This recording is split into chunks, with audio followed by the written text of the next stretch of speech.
मूल अधिकार को इसलिए भी मूल अधिकार कहा जाता है क्योंकि यह अधिकार हमें संविधान ने दिया है, संविधान ने दिया है, और संविधान ही इसकी सुरक्षा की भी गारंटी देता है, संविधान ही इसकी सुरक्षा की भी गारंटी देता है। मूल अधिकार हमें कहां से मिले? मूल अधिकार हमें मिले हैं अनुच्छेद 12 से अनुच्छेद 35। तो अनुच्छेद 12 से अनुच्छेद 35 कहां है? ये संविधान में। कहां है? संविधान में। और देश किससे चलता है? देश किससे चलता है? संविधान से चलता है। और भारतीय राजनीतिक व्यवस्था में सर्वोच्च स्थान पर क्या? संविधान। संविधान है, संविधान से ऊपर कोई नहीं है। चाहे राष्ट्रपति हो, प्रधानमंत्री हो, या सुप्रीम कोर्ट हो, या कोई भी हो, संविधान से ऊपर कोई नहीं।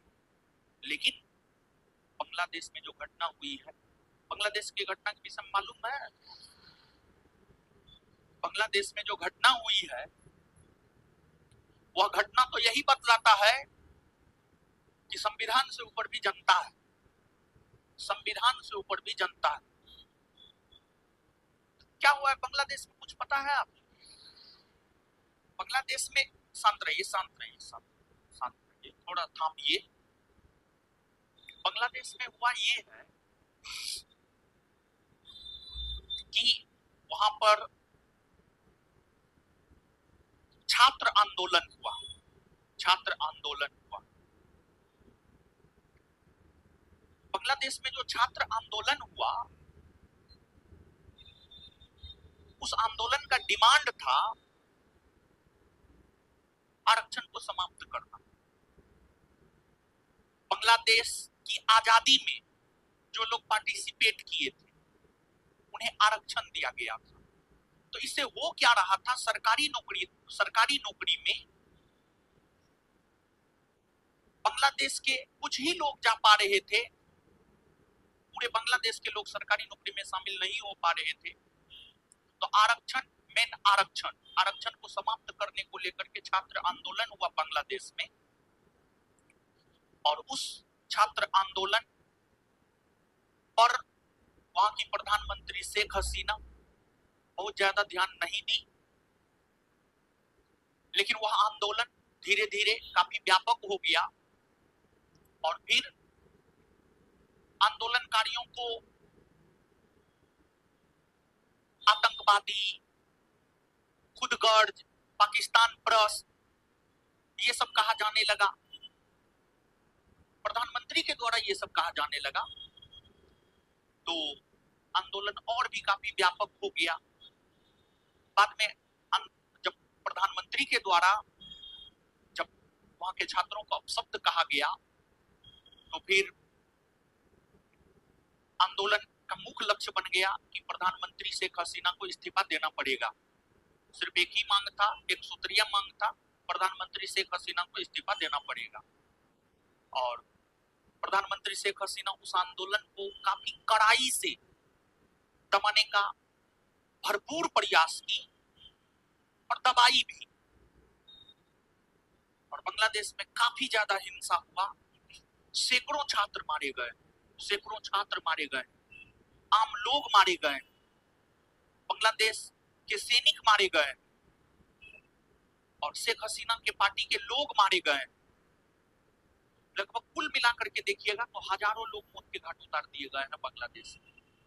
और अभी बांग्लादेश का स्थिति इतना नाजुक हो गया है कि शेख हसीना को अपना पद छोड़ना पड़ा, प्रधानमंत्री के पद से इस्तीफा देना पड़ा।